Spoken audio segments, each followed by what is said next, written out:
오늘 여러분들이 찬양을 통하여 받은 은혜만큼 설교를 통하여 은혜를 받는다고 하면 여러분들 생애의 최고의 날이 될 거라 믿어 의심치 않습니다.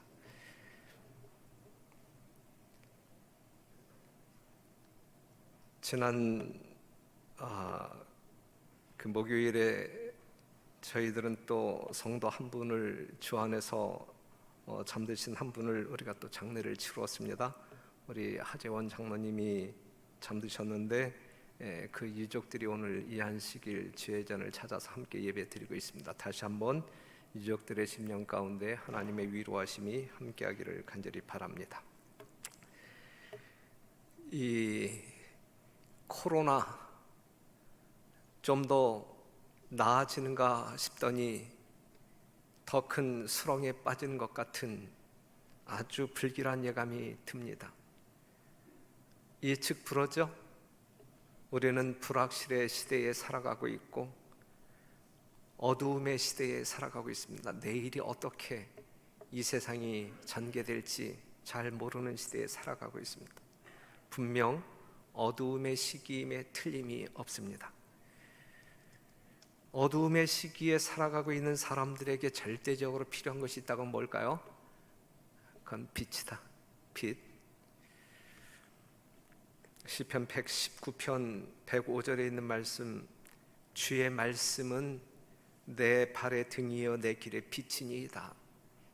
이 어두운 세상 여러분들을 밝혀줄 수 있는 것은 오직 하나님의 말씀밖에 없음을 우리가 기억해야 할 것입니다. 베드로후서 1장 19절, 또 우리에게 더 확실한 예언이 있어 어두운 데 비치는 등불과 같으니 날이 새어 샛별이 너희 마음에 떠오르기까지 너희가 이것을 주의하는 것이 가하니라. 더 확실한 예언이 여러분들의 미래적 어두움을 밝혀줄 것인데 우리 주님 이 땅에 재림하시는 그날까지 이 예언의 말씀을 주의하는 것이 가하니라. 그렇게 살았으면 좋겠다라고 주님께서 말씀하고 있습니다. 그래서 요즘 우리들은 다니엘서 2장 3장 공부하고 오늘 이 시간에도 상당히 고민했어요. 이제 또 오늘 안식일 여러분들과 대면하여 예배를 드린 이후에는 2주 동안 대면할 수 없고 그 이유를 기약할 수 없기 때문에 이 대면한 상황 가운데서 여러분들과 함께 묵상할 수 있는 성경 주제가 무엇일까? 다른 더 가벼운 주제로 여러분들 감성에 호소하는 말씀을 준비할까 하다가 대면 상태에서 그래도 말씀을 나눌 수 있는 것은 그냥 예정대로 예언을 공부하는 게 좋겠다 싶어서 오늘 다니엘서 7장을 가지고 하나님의 말씀을 증거하도록 하겠습니다. 다니엘서 7장 1절에 있는 말씀을 보면 바벨론 왕 벨사살 원년에 다니엘이 그 침상에서 꿈을 꾸며 뇌 속으로 이상을 받고 그 꿈을 기록하며 그 일의 대략을 진술하니라. 다니엘이 진술하여 가로되 내가 밤에 이상을 보았는데 하늘에 네 바람이 큰 바다로 불더니 큰 짐승 넷이 바다에서 나왔는데 그 모양이 각각 다르니 그랬어요. 다니엘서 2장에서는 느부갓네살이 꿈을 꾸었고 다니엘서 7장에서는 하나님의 선지자 다니엘이 꿈을 꿉니다. 하나님께로부터 이상을 받았다 이것이죠. 벨사살 원년에 바벨론 나라가 패망하기 10년 전의 사건입니다. 이제 이 바벨론의 운명이 거의 다 된 10년 뒤에는 이제 무너질 그 바벨론 나라에서 하나님의 계시를 받습니다. 계시의 내용은 큰 바람이 바다로 불었는데 바다에서 짐승 넷이 올라왔다.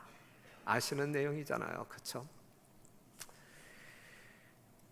네 마리의 짐승이 올라오는데 첫째 짐승은 어떻게 생겼어요? 사자와 같은데 독수리의 날개가 있었고 그 다음에 다니엘이 보는 사이에 그 날개가 뽑혔고 그 다음에 네 발 짐승이 2발로 섰고 그 다음에 사람의 마음을 가졌다. 이 짐승은 어떠한 짐승? 이러한 짐승. 두 번째 본 짐승은 어떠한 짐승을 보았냐면 곰과 같은 짐승, 이사의 새 갈빗대가 물린, 그리고 음성 듣기를 큰 고기를 먹으라, 많은 고기를 먹으라. 바로 이러한 짐승을 보았어요. 이것이 어디에서 올라왔어요? 예? 바다에서 올라왔다. 사자 같은 짐승이 올라왔고 곰 같은 짐승이 올라왔고, 그 다음에 이제 세 번째 또 다른 짐승이 올라오는데 표범과 같은 짐승, 새의 날개 4개가 달린 이 표범과 같은 짐승이 올라왔다. 그 다음에 한 마리가 더 올라오는데 네 번째 짐승은 뭐처럼 생겼어요? 어떻게 생겼는지 몰라요. 예? 넷째 짐승은 무섭고 놀라우며 극히 강하며 또 큰 천리가 있어 먹고 부서뜨리고 그 나머지를 발로 밟았으며, 이 짐승은 전에 모든 짐승과 다르고 또 10뿔이 있으므로, 바로 이와 같은 괴물 같은 짐승이 이제 올라오지요. 도대체 이게 뭘까? 느부갓네살에게는 신상을 보여준, 도대체 그것이 무엇일까? 이제 그러한 궁금증을 가지고 그것이 무엇이었다라고 하는 사실을 이미 공부한 사람들이잖아요, 우리는.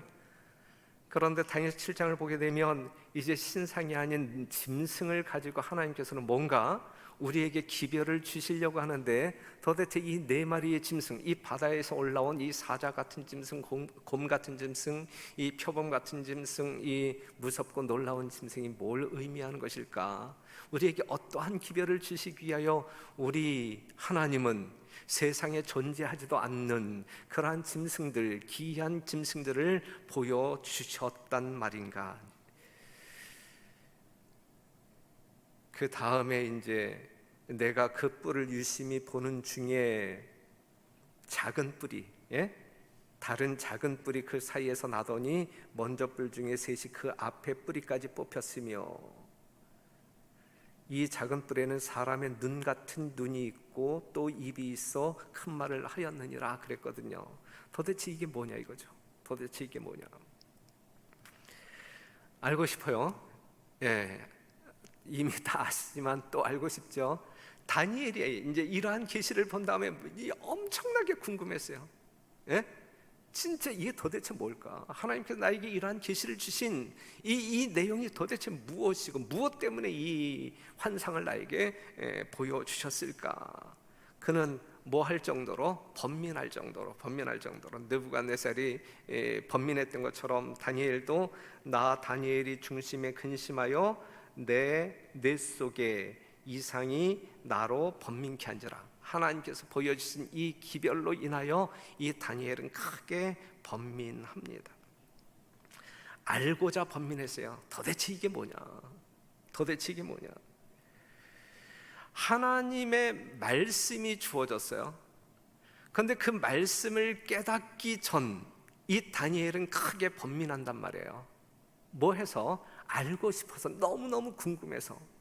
뭔가 기별이 담겨져 있는데, 하나님의 분명한 메시지가 담겨져 있는데 이게 도대체 무슨 뜻일까? 이게 무슨 뜻일까? 그것이 알고파서 번민합니다. 번민. 마태복음 24장 15절에 있는 말씀을 보면 읽는 자는 깨달을진저 그랬어요. 사랑하는 성도 여러분, 읽는 사람은 깨달아야 돼요. 깨달았을 때 그것이 하나님의 말씀이고 생명의 말씀이고 우리를 변화시키는 능력이 될 거예요. 여러분들이 1년에 여러 번 읽는다 할지라도 깨닫지 못한다고 하면 아무 소용이 없는 거예요. 그것은 문제에 불과한 거예요. 하나님의 말씀은, 하나님의 계시는, 하나님의 이상은 읽고 뭐 해야 돼요? 깨달아야 돼요. 읽는 사람들은 반드시 깨달아야 구원의 빛을 볼 수 있고 길을 찾을 수가 있어요. 깨달아야 합니다. 여러분, 오늘 아침에 읽은 말씀이 여러분들에게 어떤 의미인지 깨닫고 이전에 나오셨죠? 하나님의 말씀을 읽는 사람들은 깨달을진저, 깨달아야 되는 거예요. 깨달아야 돼요. 그래서 깨닫기 위해서 우리는 뭐 해야 하냐면 공부해야 합니다. 공부해야 합니다. 누가복음 24장 27절, 이에 모세와 및 모든 선지자의 글로 시작하여 모든 성경에 쓴 바 자기에 관한 것을 자세히 설명하시니라. 여러분들이 공부해야 돼요. 뭐 하기 위하여? 깨닫기 위하여. 무엇을 깨닫기 위하여?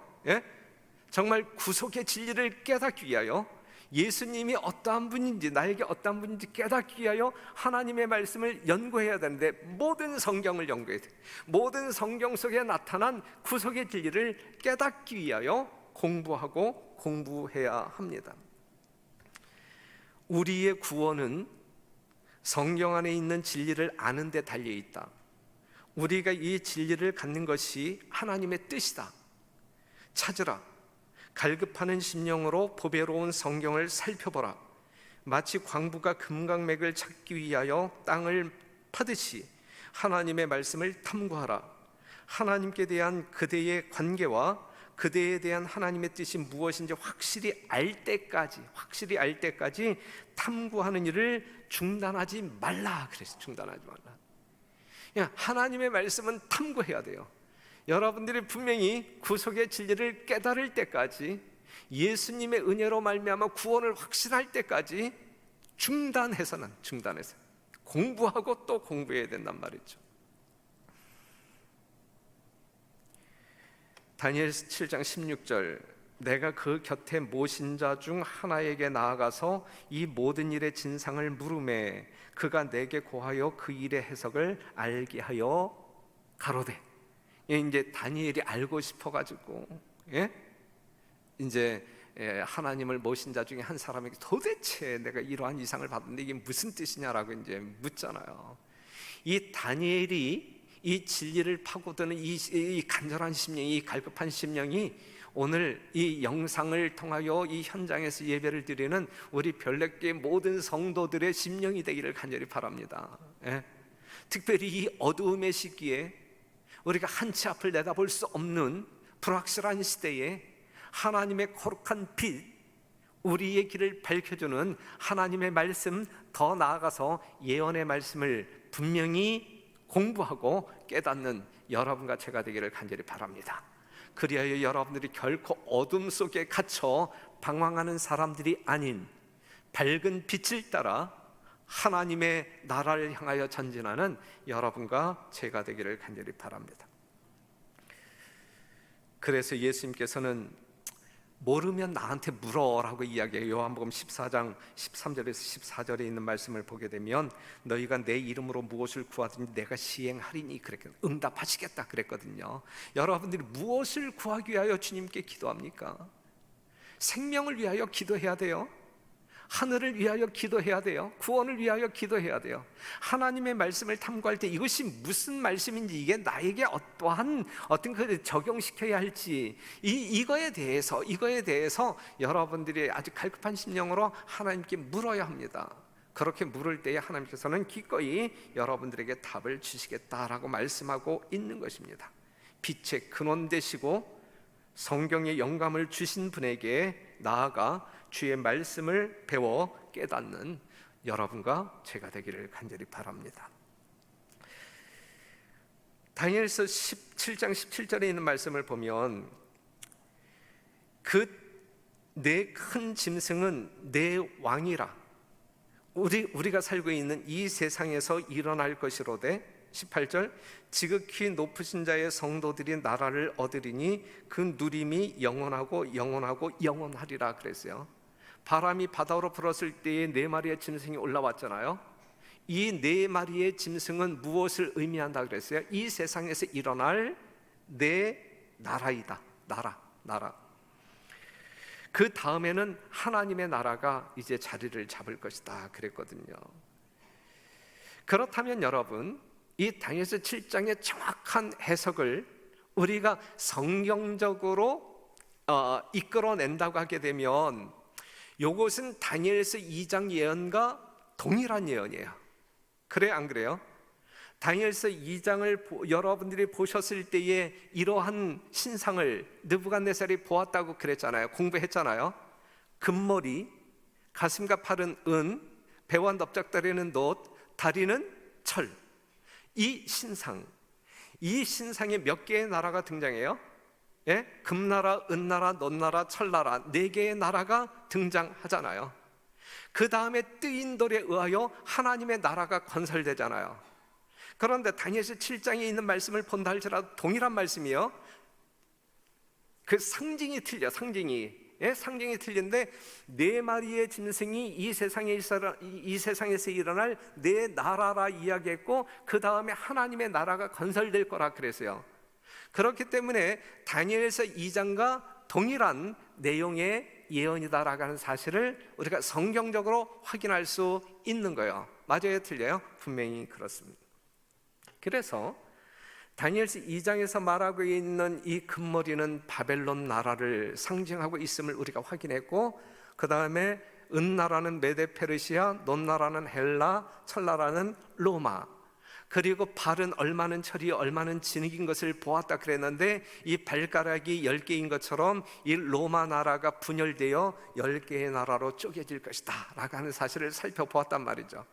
다니엘 7장에 있는 이 예언은 바로 이 내용과 동일해요. 그렇기 때문에 이 짐승을 그냥 갖다 대입하게 되면 이렇게 되는 거야. 이러한 어떤 그 성경적인 이해가 여러분들에게 분명히 있게 되기를 간절히 바랍니다. 그런데 이 4마리의 짐승 중에서 이 다니엘이 더더욱 알고 싶은 특별한 대상이 있었어요. 그것이 넷째 나라. 19절에 있는 말씀을 보면, 이에 내가 넷째 짐승의 진상을 알고자 하였으니, 그래. 다니엘이 다른 이렇게 사자 나라나 곰 나라 이러한 나라보다 더 아주 집중하고 싶었던, 아주 궁금했던, 그래서 꼭 알고 싶은 그러한 나라가 있었다고 하면 4번째 짐승, 4번째 나라. 내가 넷째 짐승의 진상을 알고자 하였으니 곧 그것은 모든 짐승과 달라서 심히 무섭고 그 이는 철이요 그 발톱은 노시며 먹고 부서뜨리고 나머지는 발로 밟았으며, 아주 잔항무도하지요. 아주 잔인한 그러한 짐승임을 보여주고 있어요. 이제 20절 한번, 또 그것의 머리에는 10뿔이 있고 그 외에 또 다른 뿔이 나오매 3뿔이 그 앞에 빠졌으며 그 뿔에는 눈도 있고 큰 말하는 입도 있고 그 모양이 동류보다 강하여 보인지라. 내가 본즉 이 뿔이 성도들로 더불어 싸워 이기었더니 그랬거든요. 이 4번째 짐승, 이 4번째 나라는 도대체 어떠한 나라이냐? 그리고 더더욱 이 다니엘을 번민케 만든 것은 이 작은 뿔이에요. 작은 뿔. 이 작은 뿔, 이 성도들과 싸워 이기는 이 작은 뿔의 세력이 무엇이냐라고 하는 사실이죠. 그래서 모신자가 이처럼 이르되 넷째 짐승은 곧 땅의 넷째 나라인데, 어떠한 나라? 로마. 이제 우리 재림교인들은 이 정도 하게 되면 즉각적으로 착착착착 나와야 되는 거예요. 이건 마르고 닳도록 공부한 내용 아니에요, 그렇죠? 마르고 닳도록. 땅의 넷째 나라 로마. 그 다음에 24절, 그 10뿔은 이 나라에서, 어떠한 나라에서? 로마 나라에서 일어날 10왕이요. 그러니까 하나님의 예언을 보게 되면, 하나님의 예언을 보게 되면 이 로마 나라는 다른 나라에 의하여 패망할 것이 아니라 그 자체가 나뉘어져서 10개로 분열될 것이다 라고 하는, 정말 하나님의 기이한 말씀 아니에요? 아주 짧은 문장 가운데 이 세상 역사의 모든 내용들이 아주 정확하게 묘사되었고, 묘사되어진 모든 예언이 문자 그대로 시적절하게 정확하게 성취된 것을 보게 될 때에, 어느 누가 성경 말씀을 인간의 글이라 주장할 수 있으며 어느 누가 하나님이 이 세상 역사를 주장하지 않는다라고 말할 수 있으며 어느 누가 우리 하나님을 창조주가 아니라고 부인할 수 있겠습니까? 우리는 이 말씀, 이 정확한 말씀의 토대 위에 신앙이 굳건하게 세워져야 할 사람들이고 세워진 사람들 아니겠어요? 그렇죠? 복된 사람들이에요. 여러분들은 밝은 빛을 소유한 사람들임에 틀림이 없어요.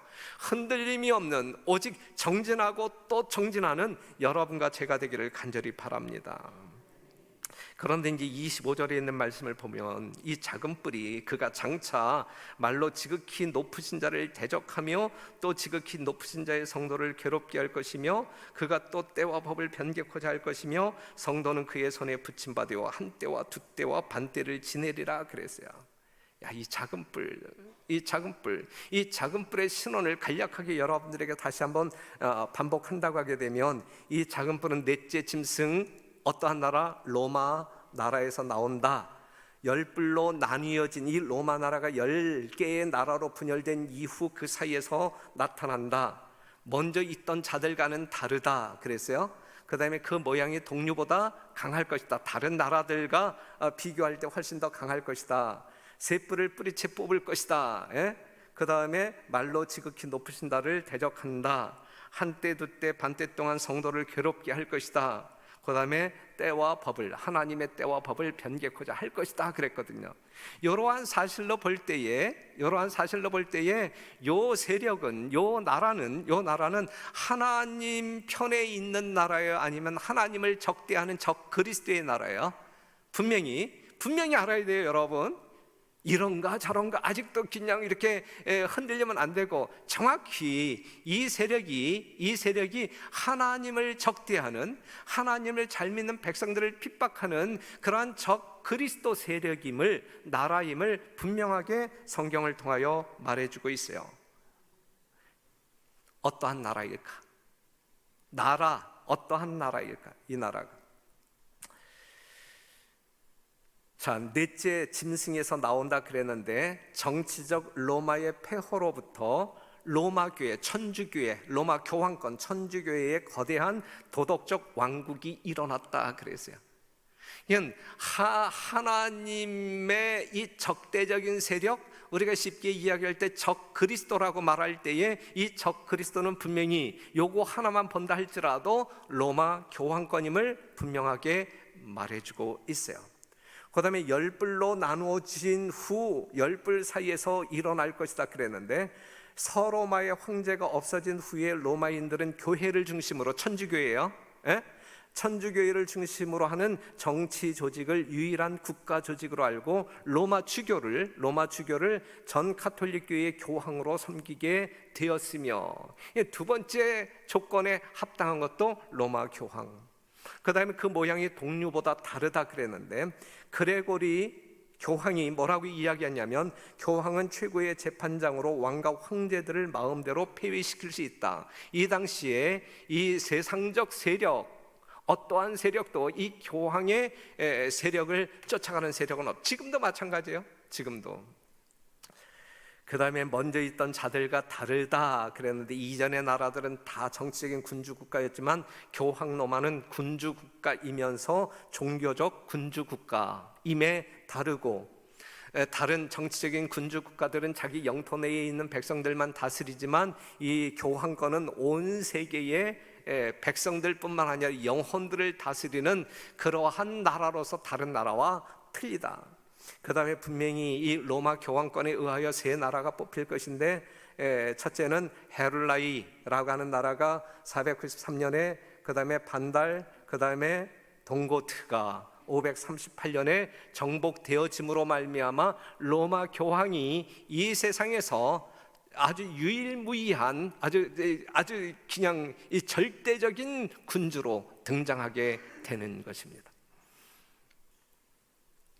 그 다음에 눈과 입이 있어 큰 말을 할 것이라 그랬는데, 보세요. 로마 교황이 하는 이야기가, 법왕은 숭고하고 지존하며 단순히 인간이 아니며 하나님과 같은 분이며 하나님의 대리자이시다. 법왕은 거룩한 군주요 지존의 제왕이요 왕 중의 왕이시므로 만일의 천사들이 신앙을 잘못한다면 그들을 심판하고 파문에 처할 수 있다.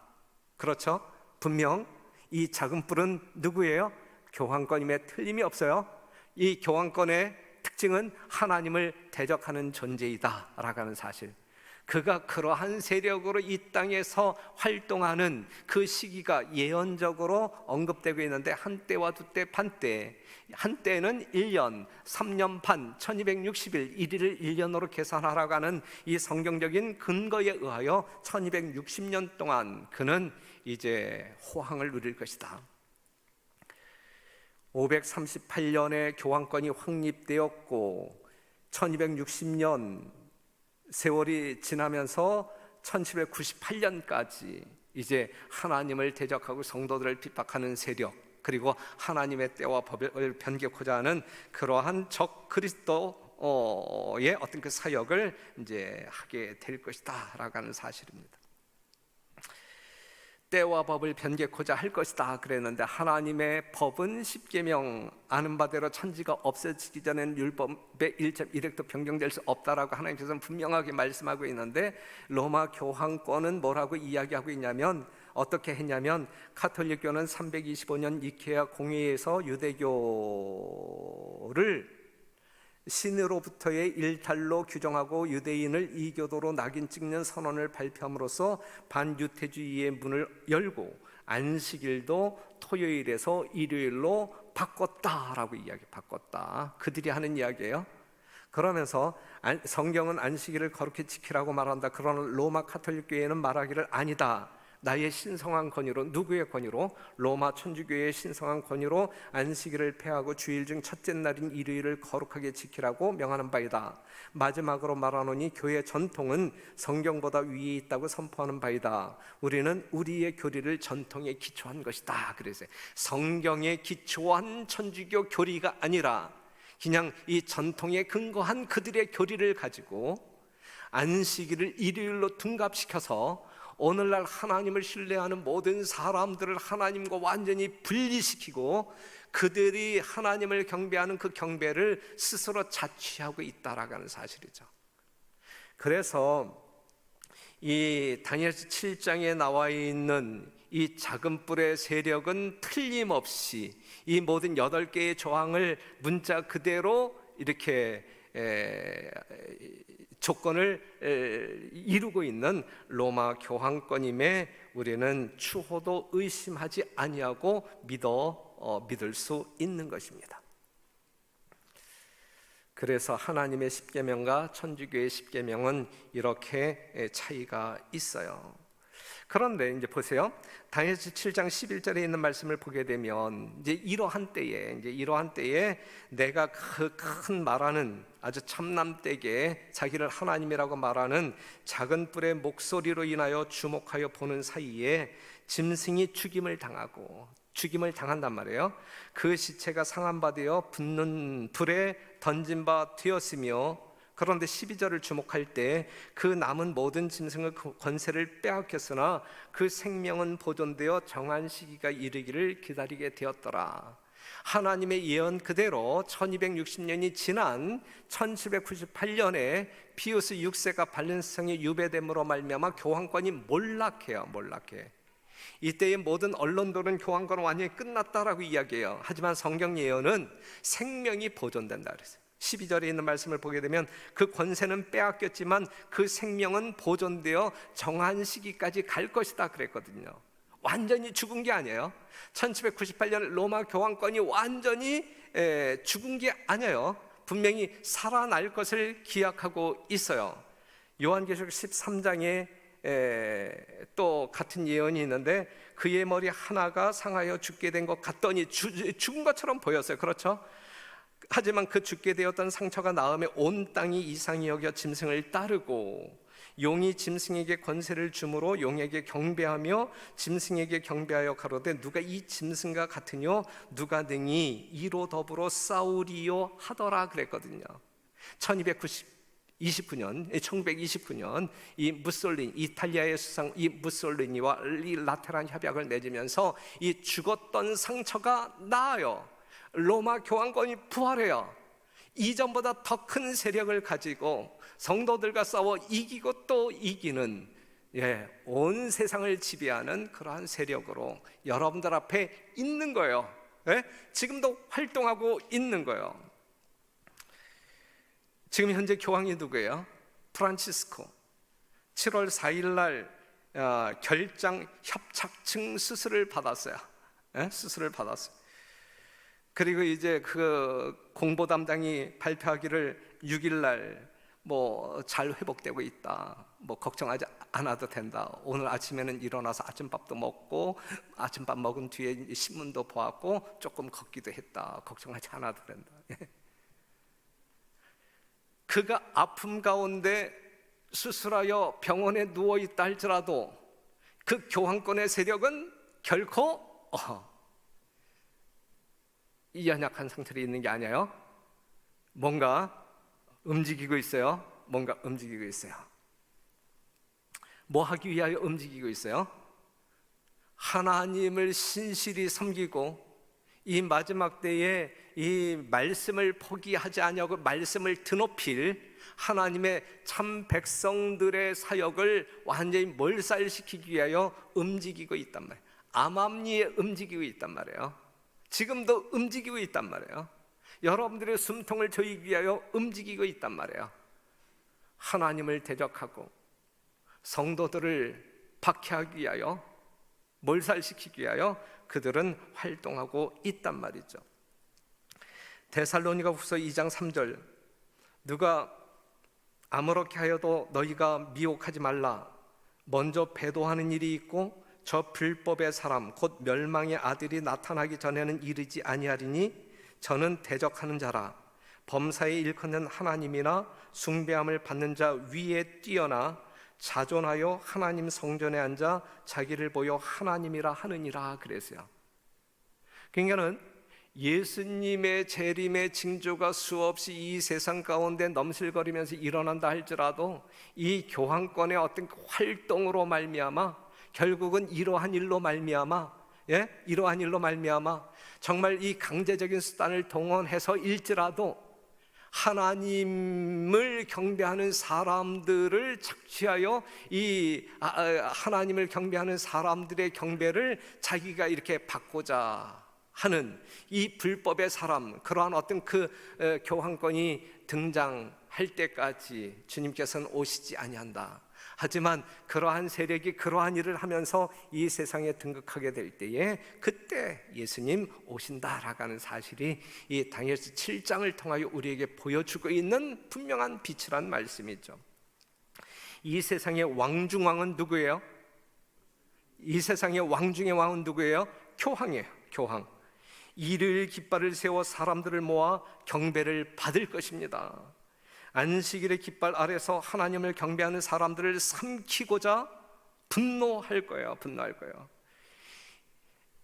1798년 이전에 이 교황권이 하나님의 거룩한 말씀을 그냥 이 오류로 번복을 시켜서 많은 사람들의 어떤 분별력을 흐리게 하여 이 바벨론화 시켰다고 하게 되면 살아난 이 로마 교황권은 자기가 경배받기 위하여 이제는 강제적인 무력을 활용함으로 말미암아 그 하나님께 돌려져야 할 영광을 가로채게 될 것입니다.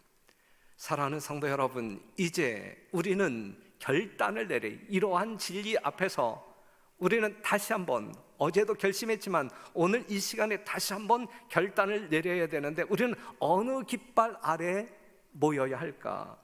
어느 깃발 아래 서야 할까? 개신교회는 기초가 될 만한 근거를 갖고 있지 못하다. 그 하나로서 그들은 성경상 안식일을 지키지 않고 있다. 그들이 제7일 안식일 예수 재림교회와 연합하든지 토요일로부터 일요일로 경배일을 변경한 권한을 가진 교회 가톨릭과 연합하든지 택하여야 할 시간이 빨리 다가오고 있다 그랬거든요. 둘 중에 하나예요. 마지막 시대에는 둘 중에 하나예요. 일요일이냐 안식일이냐, 천주교회냐 안식일 교회냐, 둘 중에 하나. 어느 깃발 아래 서야 하느냐? 일요일 깃발 아래 모여야 할까? 아니면 안식일 깃발 아래 모여서 우리가 하나님을 참되게 경배해야 할까? 여러분들은 어느 깃발 아래 서시겠습니까? 결단해야 합니다. 법왕교회의 대낮은 바로 세상의 한밤중이다 그랬어요. 사랑하는 성도 여러분, 이건 지금 현재적 이 문자적 현실을 우리가 지금 지나가고 있는 것이거든요. 지금 교황청은 한낮이고, 세상 어떤 그 진짜 아주 뭐 이렇게 절대적인 군주로 활동하고 있는 것 아니겠습니까? 세상은 한밤중이다. 하나님의 거룩한 진리의 빛이 세상을 비추지 못하고 있어요. 많은 사람들이 생명의 길을 잃어버리고 어둠 속에서 헤매고 있어요. 한밤중의 시절을 보내고 있습니다. 바로 이러한 때 우리 주님께서 개입하신다. 하나님께서 당신의 백성을 구원하기 위하여 능력을 나타내시는 때는 한밤중이다 그래서 한밤중. 바로 지금과 같은 이 어지러운, 예? 정말 이 하나님의 말씀이 살아 움직이지 아니하는 이 어두움의 시대에 우리 주님께서 이 땅에 재림하실 것이다 라고 하는 사실이죠. 옛적부터 항상 계신 자가 와서 지극히 높으신 자의 성도를 위하여 신원하셨고 때가 이름의 성도가 나라를 얻었더라 그랬어요. 그러나 심판이 시작된 즉 그는 권세를 빼앗기고 끝까지 멸망당할 것이요. 그러면서 다니엘서 7장 9절에서 11절에 이제 그 심판하는 장면이 묘사되고 있잖아요. 조사심판이에요. 조사심판이 끝날 때 우리 주님 이 땅에 오심으로 말미암아 하나님의 영원한 나라, 구원받은 여러분들이 영원히 살 수 있는 하나님이 왕이 되신 그러한 나라가 건설될 것이다 라고 하는 사실이죠. 다니엘 7장 27절 나라와 권세와 온 천하 열국의 위세가 지극히 높으신 자의 성민에게 붙임받으리니 그의 나라는 영원한 나라이라 모든 권세 있는 자가 다 그를 섬겨 복종하리라 그랬거든요. 바로 이 나라, 여러분들을 위하여 예비된 이 나라가 지금 뭐하고 있어요? 도래하고 있다. 여러분들에게 지금 다가오고 있다 이것이죠.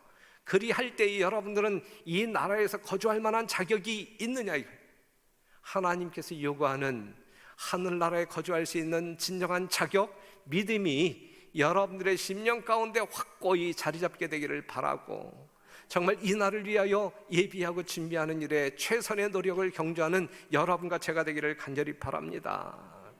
그래서 로마서 13장 11절 또한 너희가 이 시기를 알거니와 자다가 깰 때가 벌써 되었으니 이는 이제 우리의 구원이 처음 믿을 때보다 가까웠음이라 그랬어요. 지금 잠자고 있을 때에 아니면 깨어나야 할 때에, 깨어나야 할 때. 밤이 깊고 낮이 가까웠으니 그러므로 우리가 어두움의 이를 벗고 무슨 옷을 입자? 빛의 갑옷을 입자 그랬어요. 사랑하는 성도 여러분, 빛의 갑옷을 입자. 이 빛의 갑옷은 무엇일까요? 빛은 무엇이라 그랬어요? 예? 여호와의 말씀. 예? 그렇기 때문에 빛의 갑옷을 입었다는 이야기는 하나님의 말씀이 여러분들 삶 가운데 그대로 그냥 증거되어지는 삶이 빛의 갑옷을 입은 사람들이죠. 누가 본다 할지라도 빛이 저기에 있네, 어둠을 비추는 빛이 지금 움직이고 있네. 예, 우리는 이 세상의 등대적 역할을 해야 된다라고 하는 사실이죠. 그렇기 때문에 이 남은 백성 제7일 안식일 예 재림교인들이 지금 해야 할 일은 빛의 갑옷을 입는 거예요. 그렇기 때문에 주의 말씀을 연구해야 돼요. 예? 주의 말씀을 연구해야 돼요. 하나님의 말씀이 어렵다고 하게 되면 예언의 신을 참고해서 더 쉽게 이해할 수 있는 예언의 신을 참고해서 분명하게 이해해야 돼요. 예? 누구 목사가 이렇게 이야기하다 이거 큰일 나요. 이거 큰일 나요. 여러분들 신앙이 안전하지 않아요. 오직 하나님께서 이렇게 말씀하셨어 라고 이야기할 수 있어야 돼요. 아셨어요? 하나님의 말씀 연구해야 됩니다. 빛의 갑옷을 입어야 되는 거예요. 하나님의 말씀 다 연구하고 이해하고 깨달아야 그것이 여러분들의 삶에 정말 영양소가 되어야 여러분들의 삶이 하늘에서 살기에 적합한 품성으로 변화될 것이다 라고 하는 사실이고, 우리에게는 더 확실한 예언의 말씀을 주셨어요. 다니엘서, 요한계시록을 여러분들이 연구하고 이해되어질 때에 개인적인 교단적인 영적 부흥과 성장이 일어날 것이라고 분명히 이야기하고 있거든요. 여러분들이 전대 때마다 그냥 뭐 이렇게 들었던 이야기이니까는 다 알아. 그게 이거 아니에요. 다시 한번 반복하세요. 다시 한번 복습하세요. 그리고 이 말씀이 여러분들과 개인적인 관계를 가지고 적용되어져야 돼요. 그냥 피상적인 재림교회의 교리는 뭐 이렇게 이야기하고 있어, 이게 다른 사람의 말씀이 될 때에 아무 소용이 없어요. 구원하기에 넉넉한 진리임에도 불구하고 여러분을 그렇게 생각하고 있는 여러분들을 구원할 수 없단 말이에요. 그렇죠? 오직 이 말씀이 깨달아진 그 사람들에게 적용되어질 때에 여러분들을 구원하는 생명의 능력의 말씀이 될 것이다 라는 사실을 기억하시고, 진짜 이 어두움의 시기, 예측 불허의 시기, 이때에 여러분들의 인생을 밝히 비춰주고 그 생명의 길을 안내할 빛은 오직 이 성경 말씀 예언밖에 없다라는 사실을 기억하시고 말씀 연구에 집중하는 여러분과 제가 되기를 간절히 바라면서 말씀을 마치겠습니다.